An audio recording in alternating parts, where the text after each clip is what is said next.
You mentioned before the deadline in Preller you trust. Yeah. You get a chance to trust him a little bit more after last night. What was your assessment of what went down? I mean, yeah, listen, AJ does what he does, and he's able to do it with what really is an elite scouting department. You know, internationally, amateur scouting is really unbelievable. You know, our pro scouting department is also really good, but Chris Kemp and his group, who runs our amateur and international scouting, do a phenomenal job of acquiring talent, and you know, that allows AJ to be flexible and be able to move the chessboard in a lot of different ways. And so they deserve a lot of credit, as does our player development group. You know, all the different guys that are in the affiliates, including the Dominican, do a tremendous job, you know, developing our players, creating value. And so kudos to player development scouting to allow what happened yesterday to take place. And, you know, we're grateful for AJ for trusting our club and you know, having a lot of different moving parts, and you know, he does a great job with that, so we're excited. Speaking of moving parts, now it falls to you to organize those parts along with your staff.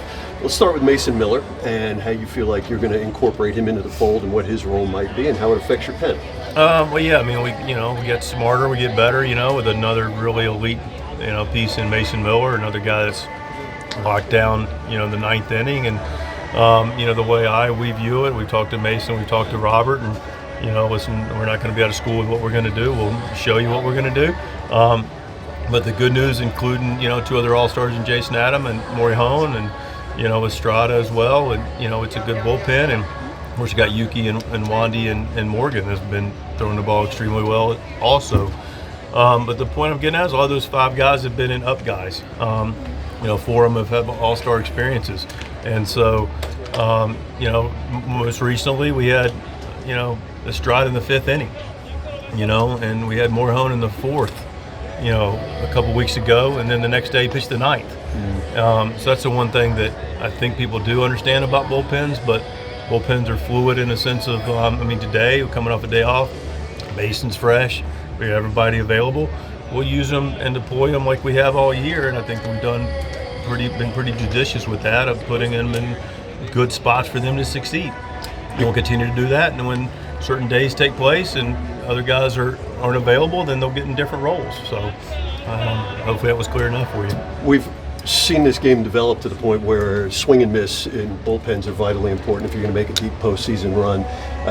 Everyone across baseball is now, I think you said, adding to your strength. How do you see this influencing your ability to be ultra competitive when it matters most? I think we've already displayed that. I mean, I mentioned, you know, Estrada was in the fifth the other day, Morhone was in the fourth one day, and it's really about availability. And, you know, the starters have a say in it too. So we don't, you know, so we have starters for a reason. So we have the starters that need to be able to do their part, to be able to pitch, you know, into a certain part of the game, was fifth, sixth, or even seventh. You got seven the other day. It was vital because we just got through, especially when you win a lot, use a lot of different guys.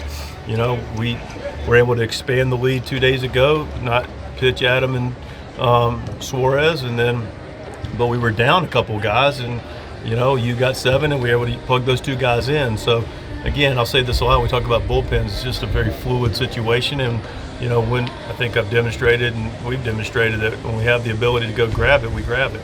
How do you feel like you're going to use O'Hearn and Sheets, and have you spoken to them about their particular roles? I've spoken to them, very similar to the bullpen. I mean, you know, listen, it's hard for me to get, and I do, everybody would like a concrete answer, and, you know, I think I do a reasonable job of creating what the roles are, but then that game happens and it breaks out, and, you know, there's a lot of different scenarios that take place. And I talked to Gavin yesterday, I talked to O'Hearn a couple times, and, you know, they're both very gifted players that, you know, both left-handed and play in similar spots, but, you know, they can be used in a lot of different ways, whether it's pinch hitting or go play the left field, or, you know, both their cases, O'Hearn would go play first base, pinch hit, DH. So it'll be fluid, depending on what the game tells us. Fermin and Diaz now is your catching tandem. How do you anticipate the playing breakdown going? Very similar. You know, Diaz is, you know, going to catch because he's caught Pavetta, and that's been a good matchup.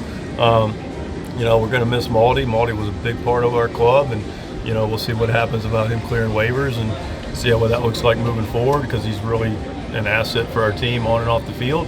But we got Fermin for a reason to play. He'll catch Vasquez tomorrow, and he'll be in there and he'll catch, and you'll see him quite a bit. You move Kolek and Berger. You bring back Sears and Nestor Cortez. I think is coming tomorrow. That's correct. I'm right. Yes. How do you see the rotation shaking out, especially hoping and knowing that Michael King isn't far off? Yeah, it's a opportunity for those guys to get a chance in the rotation. We've got the rotation set for this series. That's what I'm concentrating on most right now is this series and today, quite frankly. And we have talked to those guys, and they'll plug in appropriately relative to what the team needs. And I think the wrap-up point, because I do understand this individual conversation about the bullpen or the catching and the starters, and those are great. But ultimately, it's about what this team needs. And that's what this group is all in for, is what this team needs to go compete. And not everybody's going to get what they want, but everybody, which they do, has the right kind of attitude about it. And just goes compete when the situation calls for it. When you have a deep, talented team, that's going to be the most important part of this. Lastly, for me on Laureano, his addition gives you, I would imagine, a little different look in left field. Where do you assess and how regular do you anticipate him being out in the outfield in some capacity?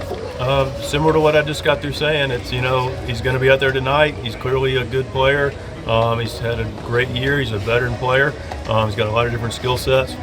He's had good success against righties this year, so he's going to start tonight, and we're going to go from there. You obviously felt good about this team, like you said on Wednesday.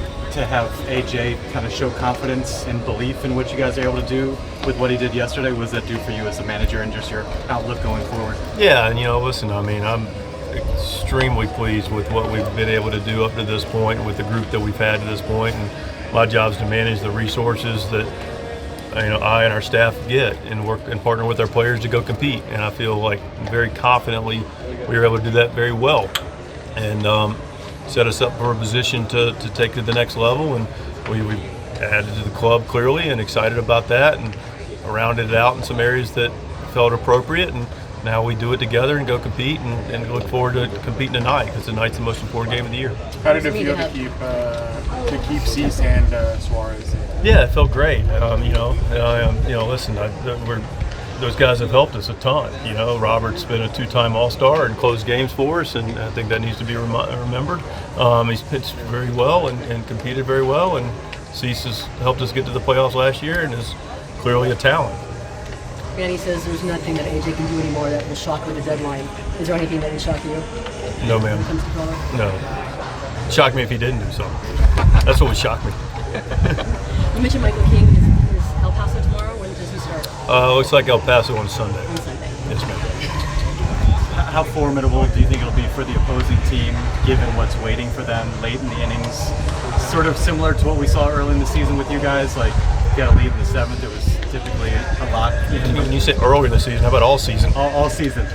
More so even now, just adding an arm like Miller, and just how much tougher it's going to be for teams in those second half of the game.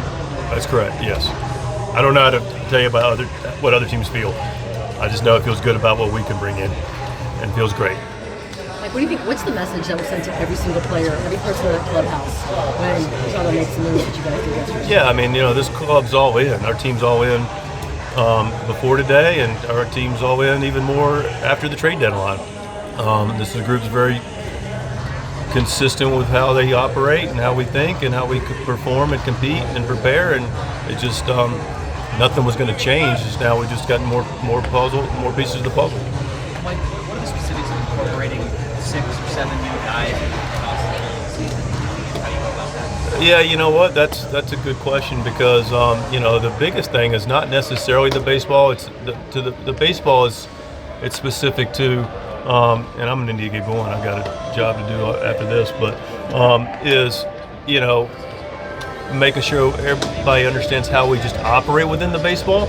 But it's more about like the families and just getting integrated with, just getting comfortable in our environment, and our players welcome these guys, and but yeah, it's more than just the baseball. It's what's new, a new city, new everything, manager, pitching coach, hitting coach, clubhouse guys, teammates, and just so I think the most important part is making sure that the families and players feel like the transition is as smooth as possible, and just everybody feels communicated with. Like to Palm's question, I mean, yeah, roles are going to change a little bit for certain guys, and communicating with the players that we currently have and the players we have brought in about what that looks like, but the biggest takeaway is making sure everybody's fluid to being able to coexist and do what's best for the Padres. I have one more, and it's crucial. Crucial. What happens to the Four Horsemen? We added to our stable.